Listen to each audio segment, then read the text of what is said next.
नमस्ते शिवाय।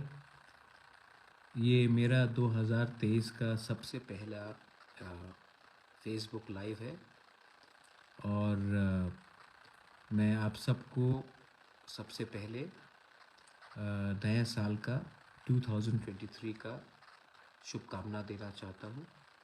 To all my people of Tripura, आपने बहुत मैसेजेस भेजा है मुझे मेरे हेल्थ के बारे, मेरे स्वास्थ्य के बारे पूछने के लिए कि आपका तबीयत कैसा है। पहले से काफ़ी ठीक है और मैं आप सबको थैंक यू, धन्यवाद, हम बाय बोलना चाहता हूँ क्योंकि आपने अपने घर में मेरे लिए प्रार्थना किया, पूजा किया, प्रेयर किया, दुआ मांगा और आज थोड़ा सा हेल्थ ठीक हुआ है। कमज़ोरी अभी भी है लेकिन मैं पूरा उम्मीद करता हूँ कि थोड़े दिन के बाद मैं फुल्ली फिट होकर मैदान में, ज़मीन में आकर आपके साथ कंधे से कंधा मिलाकर अपना मूवमेंट को जारी रखूँगा। आपने इतना प्यार दिया है मुझे खबर मिला कि गांव-गांव से बूढ़े औरत लोग ने, माँ लोग ने मेरे लिए पूजा किया है, प्रार्थना किया है। आपने इतना प्यार दिया है मुझे, बुबागरा को आपने इतना प्यार दिया है और बुबागरा भी आपको बोलना चाहता है। ये नया साल है 2023। आई love all of you all. आप एक बात समझ लीजिए, आज जो भी मैं हूँ, जो भी मैं कर रहा हूँ, अपने लिए नहीं, आपके लिए कर रहा हूँ, जो गांव में उम्मीद लगाकर बैठा है कि इस बार हमारा बुबागरा हमको कुछ देगा। इस बार हमारा बुबागरा हमारे तिपरासा, हमारे त्रिपुरा के सब लोगों को, क्रिश्चियन हो, हिंदू हो, मुस्लिम हो, ईसाई हो, कोई भी हो, बुद्धिस्ट हो, हमें कुछ मिलेगा। हमारा भविष्य, हमारा नेक्स्ट जनरेशन को कुछ मिलेगा। और मैं आपको बोलता हूँ, एक बात तो पक्का है कि मैं अपने लोगों को बहुत प्यार करता हूँ और अपने लोगों को कुछ दूँगा। आज फेसबुक लाइव 2023 मेरा सबसे पहला फेसबुक लाइव है और इस लाइव में मैं आपको एक चीज़ क्लियरली, एक मेरा मैसेज है आज के लिए।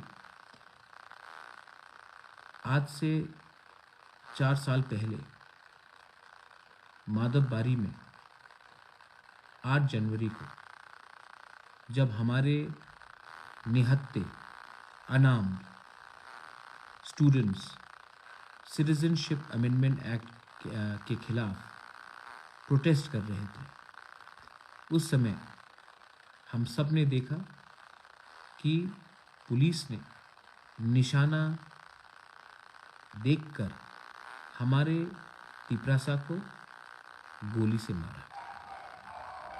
और ये बात बहुत क्लियर है कि उस दिन जब हमारे लोगों को, जिनके हाथ में कुछ हथियार भी नहीं था, उनको जब आपने निशाना देखकर हमारे लोगों को मारा, उस दिन आज भी मेरे दिल के अंदर है। ये जो ज़ख्म है, वो आज भी हमारे अंदर है। उसके बाद हमने सब ने देखा कि जब एम्बुलेंस में हमारे घायल लोगों को ले जाया जा रहा था, एम्बुलेंस को रोककर हमारे लोगों को पीटा गया। एम्बुलेंस, उसको रोककर हमें लोगों को पीटा गया। आज जब हमारे लोगों को ऐसा इस तरीके से टारगेट किया जाता है, और मैं आपको एक बात क्लियरली बोलना चाहता हूँ कि जब सोनू निगम का इस दिन कॉन्सर्ट हुआ तो स्टेज कोलैप्स हुआ। बहुत दुख का बात है, बहुत दुख का हादसा है। तो इमीडिएटली हमारे मुख्यमंत्री जीबी हॉस्पिटल गए, अच्छा है गए, आईएलएस गए, देखा जो घायल थे। जब हमारे माधवबारी में हमारे लोगों को गोली मारा गया, एक मंत्री नहीं गया, एक एमपी नहीं गया हमारे लोगों को देखने के लिए।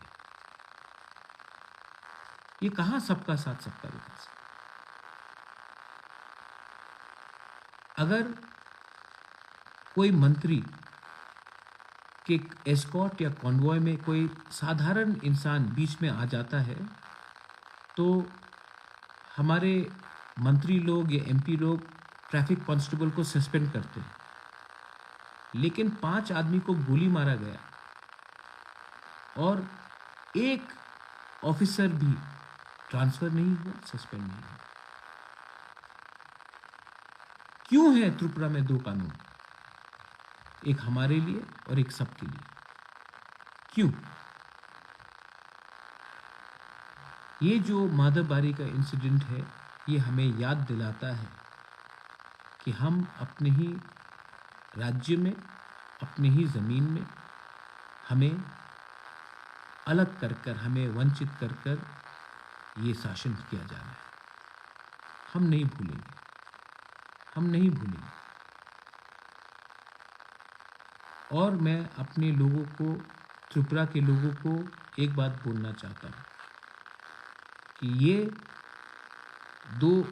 जो डिस्क्रिमिनेशन होता है, ये आम नागरिक नहीं करता। त्रिपुरा के सब लोग अच्छे हैं। जो जनता है त्रिपुरा का, जो आम नागरिक है, बंगाली हो, मणिपुरी हो, तिपरासा हो, मुसलमान हो, क्रिश्चियन हो, बुद्धिस्ट, सब अच्छे हैं। प्रॉब्लम है कि हमारे नेता लोग समझते हैं कि वो हमारे जो आम जनता उनसे ज़्यादा बड़े हैं, लेकिन ये अब नहीं चलेगा। हम ब्लैक डे ऑब्जर्व करेंगे, क्योंकि उस दिन एक मैसेज दिया गया कि अगर आप प्रोटेस्ट करोगे, जो आपका कॉन्स्टिट्यूशनल राइट है, सीए के प्रोटेस्ट करने के लिए हमें संवैधानिक अधिकार दिया गया है। हमने कोई गैर कानूनी प्रोटेस्ट नहीं किया था उस दिन। जो स्टूडेंट्स ने गैर कानूनी प्रोटेस्ट नहीं किया था, लेकिन उस दिन हमारे संग जो सुलूक किया गया, वो हमें मैसेज देने का एक तरीका था कि आप अगर ज़्यादा आवाज़ उठाएंगे तो आपको इस तरीके से हम रिएक्ट करेंगे। ये देश आपका नहीं है सिर्फ, ये देश हमारा भी है। ये देश में सिर्फ आपका आवाज़ नहीं चलेगा, ये देश में हम सबका आवाज़ चलना चाहिए। ये जो संविधान बाबा साहब अम्बेडकर ने बनाया है, लिखा है, उसमें क्लियरली लिखा गया है कि ये देश सिर्फ एक व्यक्ति का नहीं है, ये सबका है। और आप हमारा आवाज़ को बंद करने की कोशिश करेंगे तो हम अपना आवाज़ और ज़ोर से उठाएंगे। ये देश एक धर्म का नहीं है, एक मज़हब का नहीं है। ये देश सिर्फ एक जाति का नहीं है, ये देश हम सबका है। और ये देश एक सोच का नहीं है, ये देश हर सोच का है। ये देश को एक आइडियोलॉजी ने नहीं बनाया, ये देश में हर आइडियोलॉजी को जीने का एक अधिकार है। और 8 तारीख को हम लोग ब्लैक डे ऑब्जर्व करेंगे। इससे पहले भी मैंने ये जो राजभवन अभियान था हमारे मौथा के खिलाफ, मैंने देखा 2-3 भाषण। किसी ने कहा कि थानसा का मतलब क्या होता है। जो थानसा का मतलब नहीं समझता है, जो एकता का मतलब नहीं समझता है, वो हिंदुस्तान का मतलब नहीं समझता है। थानसा का मतलब एकता होता है, थानसा का मतलब भाईचारा होता है, थानसा का मतलब यूनिटी होता है। अगर आप ये देश को मजबूत करना चाहते हो ना, अगर आप हिंदुस्तान को मजबूत करना चाहते हो ना, तो थानसा का शब्द को समझ लेना चाहिए आपको। जो लोग बोलते ये थानसा क्या है, उनको समझना चाहिए कि थानसा नहीं रहेगा तो देश नहीं रहेगा, थानसा नहीं रहेगा तो भाई भाई से लड़ेगा, थानसा नहीं रहेगा तो समाज टूटेगा, थानसा नहीं रहेगा, एकता नहीं रहेगा तो चाइना, अमेरिका, पाकिस्तान हमें तोड़ने की कोशिश करेगा। थानसा का मतलब एकता होता है। एकता से ही देश आगे बढ़ता है, एकता से ही दफा आगे बढ़ता है। और आप जो लोग थानसा के बारे बोलते हैं ये थानसा क्या है, एक बार फिर से जाकर अपने स्कूल का किताब को खोल के पढ़िए।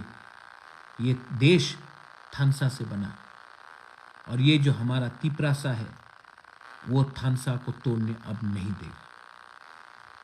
किसी और ने बोला कि ये लास्ट फाइट क्या है। मैं आपसे पूछना चाहता हूँ, नेता लोग नेक्स्ट इलेक्शन के बारे सोचते हैं, मैं नेक्स्ट इलेक्शन के बारे नहीं सोचता हूँ, मैं नेक्स्ट जनरेशन के बारे सोचता हूँ, मैं अगला जनरेशन के बारे सोच रहा हूँ, मैं नेक्स्ट जनरेशन के बारे सोच रहा हूँ और आप नेक्स्ट इलेक्शन के बारे सोच रहे हैं। हमेशा 5 साल के बाद इलेक्शन होगा, पैसा फेंका जाएगा और हमारे वोट को खरीदा जाएगा। इलेक्शन खत्म, हमारा भविष्य भी खत्म। इलेक्शन खत्म, दिल्ली के नेता लोग वापस चले जाएंगे दिल्ली। त्रिपुरा का क्या होगा? हमारे घर में बिजली नहीं आएगा, स्कूल में शिक्षा नहीं मिलेगा ठीक से, हॉस्पिटल में दवाई नहीं मिलेगा, डॉक्टर को काम करने के लिए मशीन नहीं मिलेगा, नौकरी नहीं मिलेगा। दिल्ली का नेता फिर से आएगा, फिर से आपको प्रॉमिस करेगा जो 75 साल से होते रहा है, इलेक्शन खत्म, वापस दिल्ली, और त्रिपुरा जैसा था वैसे ही रहेगा। हमारे त्रिपुरा के लोग, आप असली सवाल पूछो, रास्ता क्यों नहीं बन रहा है, नौकरी क्यों नहीं मिल रहा है, आदमी आज भी क्यों गरीब है त्रिपुरा में। आज आसाम में लोगों के पास पैसा आ गया, नागालैंड में आ गया, मिजोरम में आ गया, मेघालय में आ गया, लेकिन त्रिपुरा का जो व्यक्ति है, जो नागरिक है, क्यों इतना गरीब है, क्यों इतना वंचित है, क्यों भी आज हमें रेगा में रास्ते में पत्थर तोड़कर हमें अपना घर चलाना पड़ता है? क्यों? क्या रोक रहा है आपको? आपके पास तो बहुत पैसा है, आपके पास तो करोड़ करोड़ पैसा है, तो ये पैसा आप सिर्फ इलेक्शन के समय क्यों अनाउंस करते हैं?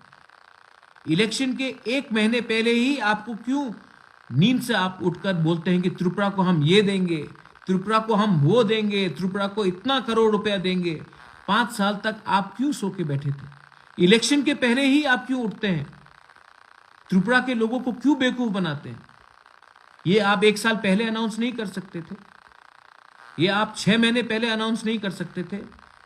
इलेक्शन के पहले मेरे त्रिपुरा के प्यारे लोग ये आएंगे, फिर से वादा करेंगे, इलेक्शन खत्म, वापस वही जो हमारा कंडीशन था वही रहेगा।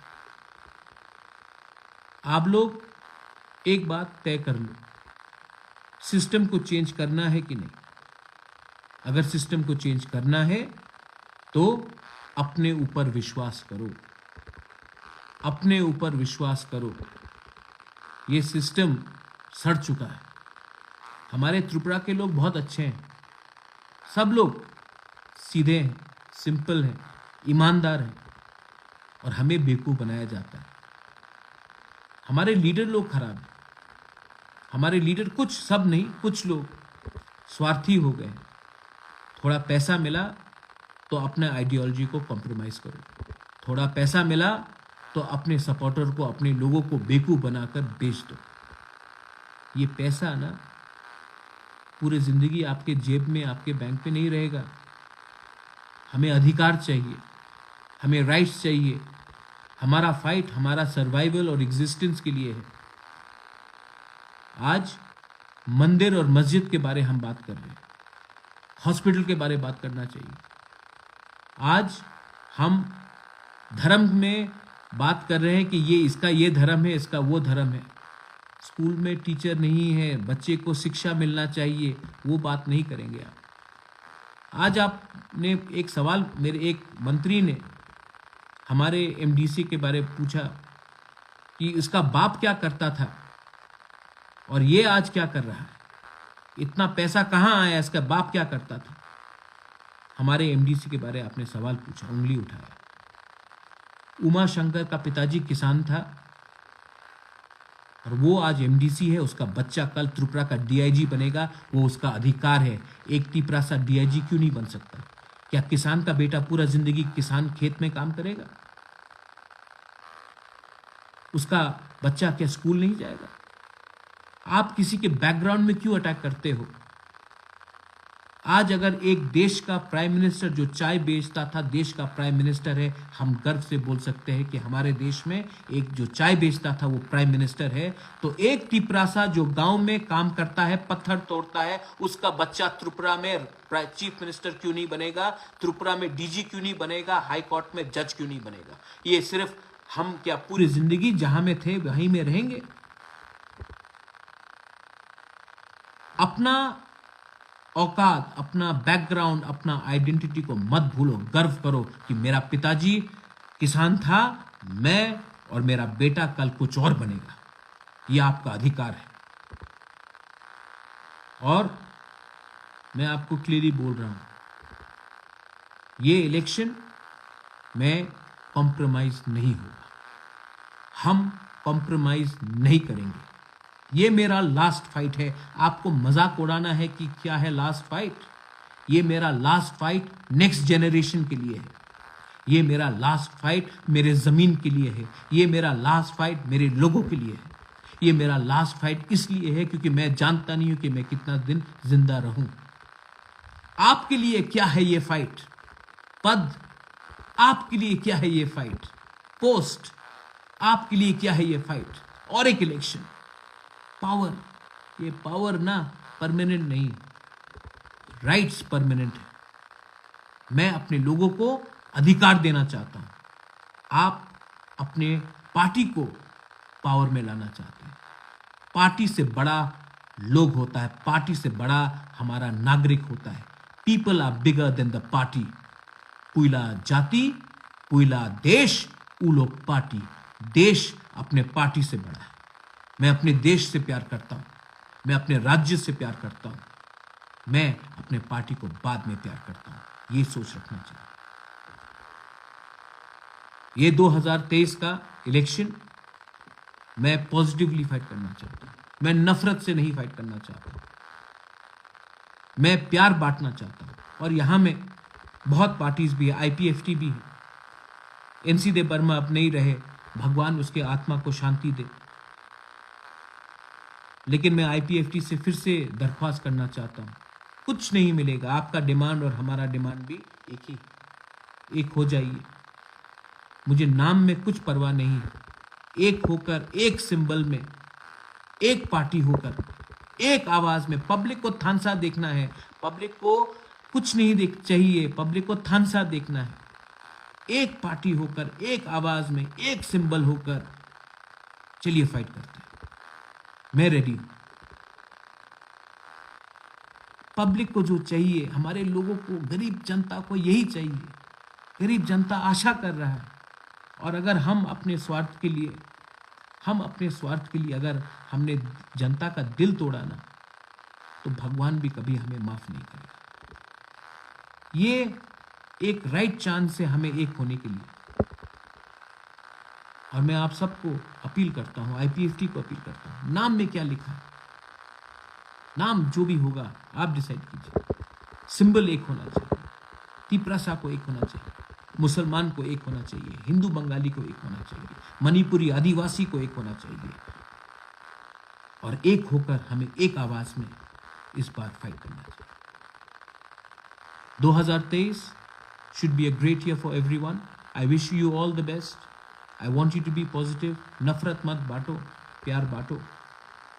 नफरत से किसी को कुछ नहीं मिलता है। प्यार बांटने से, थानसा करने से एकता होता है। आज जब माधवबारी में हमारे आज से 4 साल पहले जब गोली मारा गया, वो टीएसएफ को गोली नहीं मारा गया, वो नेसो को गोली नहीं मारा गया, वो मोथा को गोली नहीं मारा गया, वो सीपीएम, बीजेपी, कांग्रेस को गोली नहीं मारा गया। जिस दिन गोली लगा था ना माधवबारी में, वो गोली तिपरासा को मारा गया। एक होइए, उठिए, प्यार बांटिए और शांति रखिए। वायलेंस नहीं होना चाहिए। हम शांति से अपना बात रखेंगे और शांति से आगे बढ़ेंगे। ये मेरा मैसेज है। I love all of you all. Please be united and don't spread hate. और एक होइए। I love all of you. बेलाई बेलाई नो हमबाई। धन्यवाद। खुलुमका। God bless all of you all. Long live Tipra Motha, long live Tipra Satokha, long live Tripura, long live Thansa, Ekta, long live India.